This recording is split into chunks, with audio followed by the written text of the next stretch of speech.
All right, rise and shine, everyone. 6 o'clock here on your Wednesday morning. Jason and Alicia here with you. Obviously, a somber day, not only for the city of Burnsville, but for the entire state of Minnesota as we honor these responders today. And the country. There's people coming from all over to honor those three fallen heroes. We, of course, have team coverage, and we got you guys covered if you're planning to attend the funeral or the processional today. But first, let's get to meteorologist John Ziegler with this really cold weather. What a snap. I know. Everybody going out there today, bundle up, but don't let the weather deter you. 5 degrees out there. Winds right now at 15 to 20 miles per hour. We're actually seeing gusts over 30, and that is getting our feels like, or the wind chill, to 14 below zero. One of the coldest mornings of the entire winter so far, not just the year. 13 below in Bemidji, 1 in St. Cloud, 5 here in the Twin Cities. Temperatures just keep falling, and this number keeps growing. The 24-hour temperature change, now 31 degrees colder right now in the Twin Cities than yesterday, 40 degrees colder in Alex and Grand Rapids. The winds are strong right now. They will lighten up as we go throughout the day, but there you go. There's your current wind chill, 14 to 30 below zero when you go up to Bemidji and Grand Rapids. Grab a coat. We'll talk about a massive warm-up in your forecast. Cece? Hey, thanks, John, and good morning to you guys. So this morning, tracking some stuff on the roads here in the metro. Mostly things are looking really good this morning, but I am tracking some slick roads and some overpasses that could impact your commute if you're leaving the house right now. So I'll pull up a live cam in a few minutes when I see you next. But another traffic impact this morning, I know Alicia mentioned that processional that will be happening for the first responders down in Burnsville later on this morning. So that could impact some busy arteries down in Burnsville. So I'll have a little bit more on that, and Alicia will have more on that as well in a few. Guys. All right, Cece, thank you for that. Now back to our top story here at 6 a.m. this morning. Starts the emotional final goodbye to these three heroes killed in the line of duty. Burnsville officers Paul Elmstrand and Matthew Ruge, and firefighter-paramedic Adam Finseth.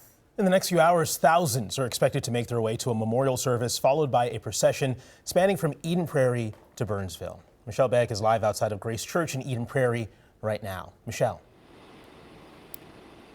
Yeah, Jason, Alicia, moments ago, we were just speaking with some of the event organizers of this memorial service here at Grace Church. And the word, even throughout the week, and many times today, the word we keep hearing over and over again is unprecedented, referring to the size and just the significance of what happened, what began in Burnsville more than a week ago. And we know that people from around the nation will be actually here attending to show their support, to show their remembrance and honoring of what happened here. Of course, the three fallen men, but the city of Burnsville says loved ones of the fallen heroes are wishing for family and public safety officials to be seated first. But this is a service for the whole community.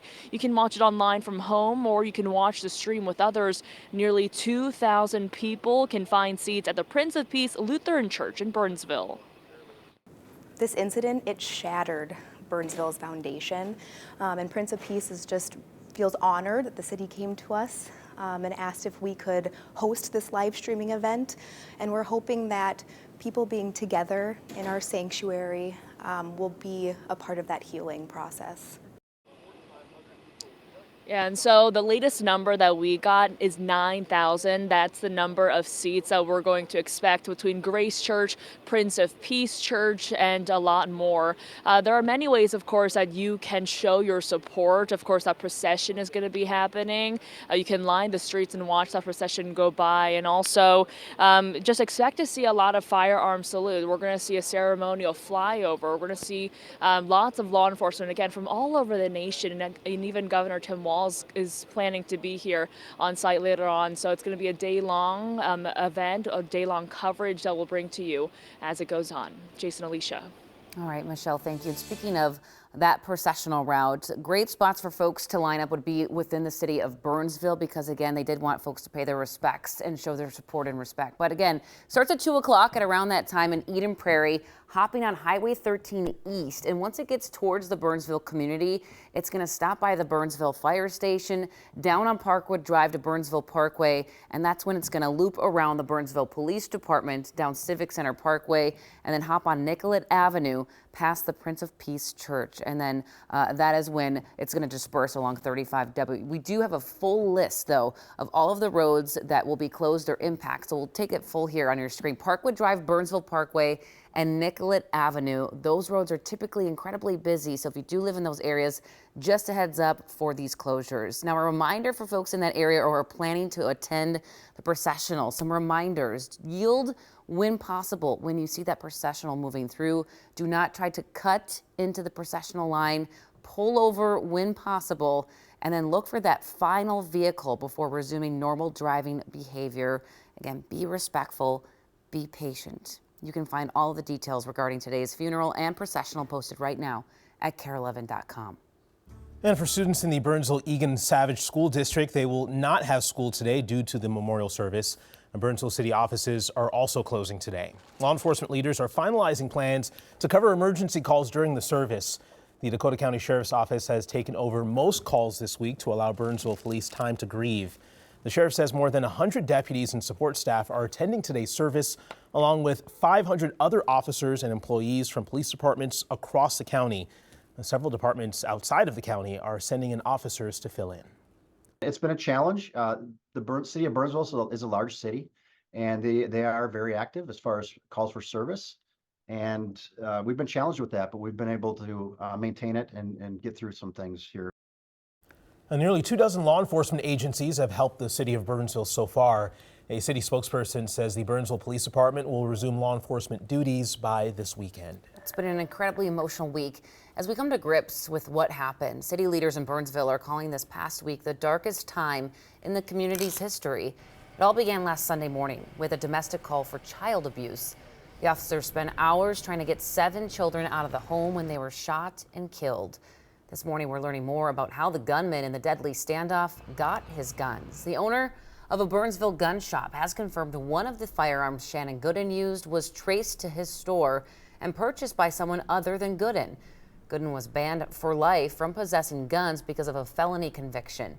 The Modern Sportsman owner, John McConkey, confirms that someone is now under investigation for making a straw purchase.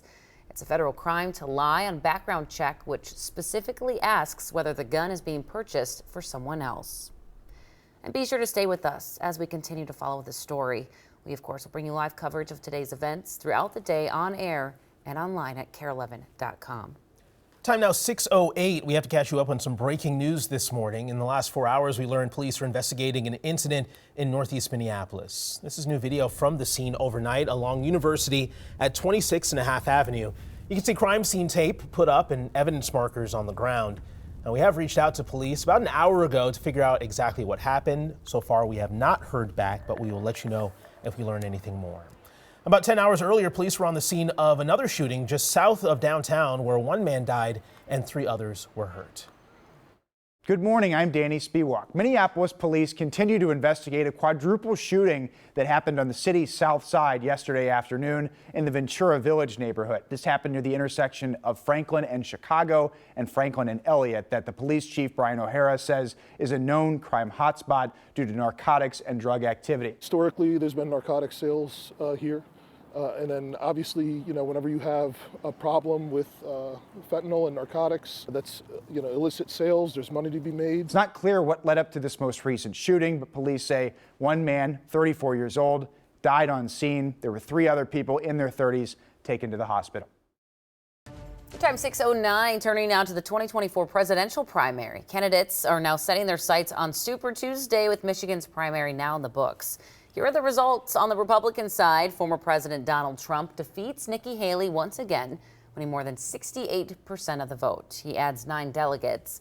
Haley is still planning to stay in the race through Super Tuesday. On the Democratic side, President Joe Biden won with 80% of the vote, but faced his toughest challenge on the campaign trail just yet. More than 13% voted uncommitted in protest of his handling of the war in Gaza. A similar movement is happening here in Minnesota ahead of next week's primary. By voting uncommitted, protesters want to put pressure on Biden to get a permanent ceasefire.